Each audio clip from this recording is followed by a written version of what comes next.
hukum sholat jamaah? Ini pertanyaannya. Mungkin sudah banyak yang tahu. Namun saya tidak jawab pakai fikih, Pak.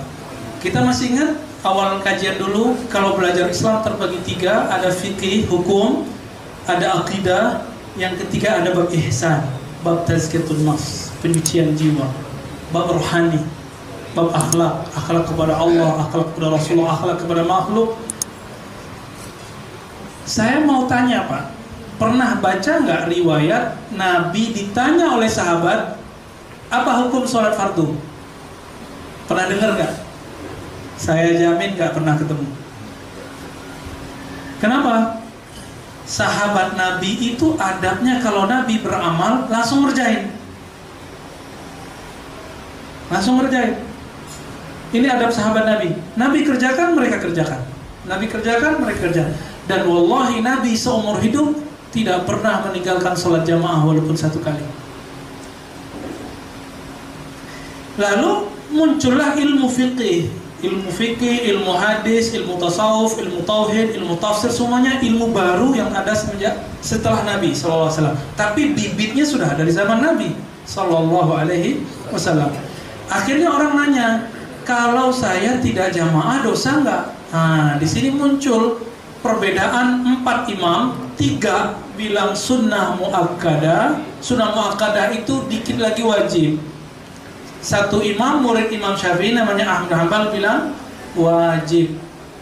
Dalilnya apa? Nabi pernah mengancam orang yang tidak sholat jamaah akan dibakar rumahnya. Tapi dijawab lagi oleh murid Imam Syafi'i, hei Ahmad bin Hanbal, apakah Nabi pernah membakar rumah orang yang tidak sholat? Jawabannya tidak. Oh, berarti ini namanya tasdid. Tasdid artinya penekanan pentingnya sholat jamaah tapi tidak wajib. Ini coba lihat, ada setan dalam ilmu fikih. Bukan fikihnya setan. Ada setan ketika orang belajar ilmu fikih. Apa ciri-cirinya? Kalau Bapak saya yakin pengen menyebutkan sholatnya fardu, sholat jamaahnya wajib. Kalau bisa begitu ya, saya harus selesai. Namun sebagian orang menginginkan kalau bertanya itu supaya si gurunya nggak bilang wajib. Jadi pertanyaannya itu untuk cari yang ringan-ringan. Nah, ini setan. Sehingga kemudian orang tanya, apa itu sunnat? Sunnat atau mustahab dalam bahasa ahli hukum yang dikerjakan berpahala, nggak dikerjakan nggak apa-apa. Setan masuk tuh. Setan masuk tuh. Udah masuk belum? Oh, berarti nggak apa-apa dong, kan sunat. Udah pernah masuk begitu kan? Udah kena setan semua. Ya. Kapan setan mulai masuk? Setiap kali ada yang menghalangi kita untuk mengamalkan sunnah, walaupun itu nggak wajib. Yang disebut sunnah itu bukan yang dikerjakan berpahala, nggak dikerjakan. Sunnah itu artinya ajaran Nabi. Ajaran Nabi itu terbagi 5. Ada yang wajib, ada yang sunnat, ya, ada yang mubah, ada yang makruh, ada yang haram. Contoh sunnah yang haram, sunnah loh, tapi haram. Ada yang tahu nggak? Sunnah ada di Sahih Bukhari, Pak. Nggak boleh diamalin, ngamalin haram, dosa semua. Ada yang tahu nggak? Buka nanti bab pernikahan, Nabi nikah lebih dari 4 istri. 1 istri aja kayaknya udah rame ya. Boleh nggak bapak-bapak ini nikah lebih dari 4 istri, Bu? Haram. Nabi nikah berapa istri? Ini sunnah, tapi bukan sunnah wajib, sunnah tapi haram diamalin. Nabi pernah menikahi Zainab binti Jahsy, langsung Allah menikahi, maka nggak perlu saksi, nggak perlu wali. Mau coba? Nah, bawa ke hotel, kan ada hotel belakang itu ya. Ya nikah ya, Dek. Allah saksinya. Itu syaitan yang ngomong ya, syaitan syahwat.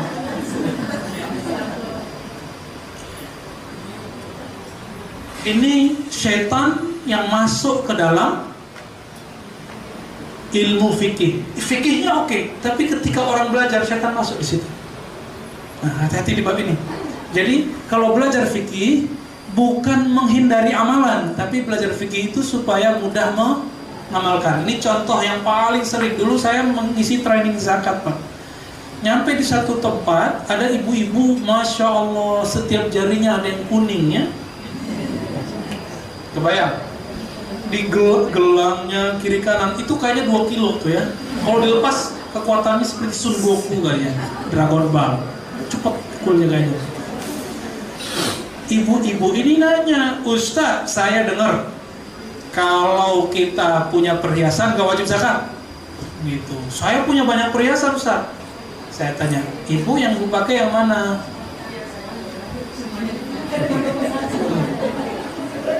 Yang ibu pakai yang mana? Ngelihat ke tangannya ya. Ini Ustaz. Terus yang di rumah ngapain? Ya supaya nggak kena zakat dipakai sesekali. Nah, jadi dia sengaja belajar fikih. Apa di fikih? Perhiasan nggak wajib zakat. Maka perhiasannya dia pakai sesekali supaya nggak wajib zakat. Jadi bertanya supaya nggak ngamalin, menghindar dari zakat. Betapa pelitnya manusia. Ya, zakat itu cuma 2,5%, dikit doang. Nabi Musa mewajibkan ke orang Bani Israel 10%, diteruskan oleh Nabi Isa 10%. Makanya sekarang di agama Nasrani masih 10%, Pak. Namun 10% itu orang-orang Bani Israel kerjanya di mana? Di kantor. Ada kantor nggak di zaman Bani Israel? Nggak ada. Bani Israel di surah Al-Baqarah dikatakan, kata Allah, ihbitu Misran, yaudah kamu pergi noh ke Mesir, bercocok tanam sono. Bercocok tanam, bertani, zakat pertanian berapa? 10%. 10%. Kalau zakat perkantoran, zakat perdagangan, zakat apalah namanya, kerja kantor, kerja ini, cuma 2,5%. Masih aja mau menghindar ya. Nah, jadi ada orang belajar fikih niatnya tidak baik. Ada lagi orang belajar fikih niatnya untuk debat. Hati-hati.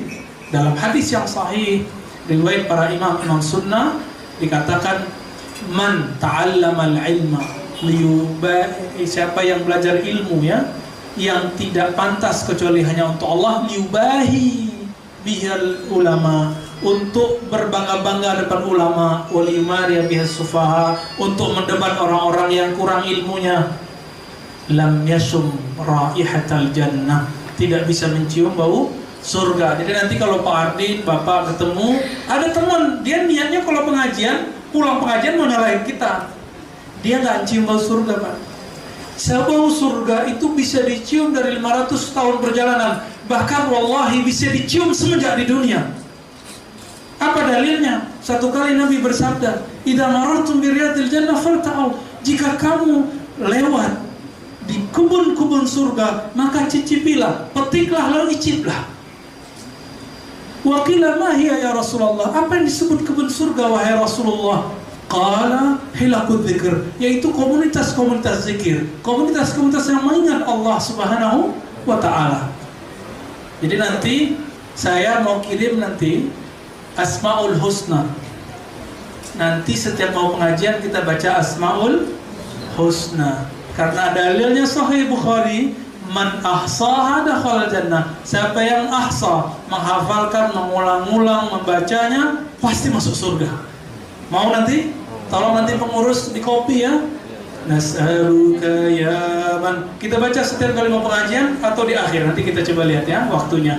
Insya Allah setiap kali. Siap ibu-ibu ya. Ibu-ibu ahli sholat, suaranya boleh di apa-apain lah nanti. Kita jadikan itu zikir kita, insya Allah. Kita cicipi. Itu cicipan rohani, sedangkan kajian ini cicipan pikiran. Jadi Bapak saudara makan Allah, kira-kira begitu Pak. Jadi saya menjawab bukan dengan fikih, melihatnya dengan adab. Para sahabat Nabi, kalau Nabi beramal gak nanya ini halal, ini mustahab, ini sunat, gak. Nabi kerjakan, dia amalkan. Dalilnya surah Al-Hasyr, wa ma atakum bihi fakhuzuhu. Apapun yang Nabi datang, Nabi lakukan, ikuti.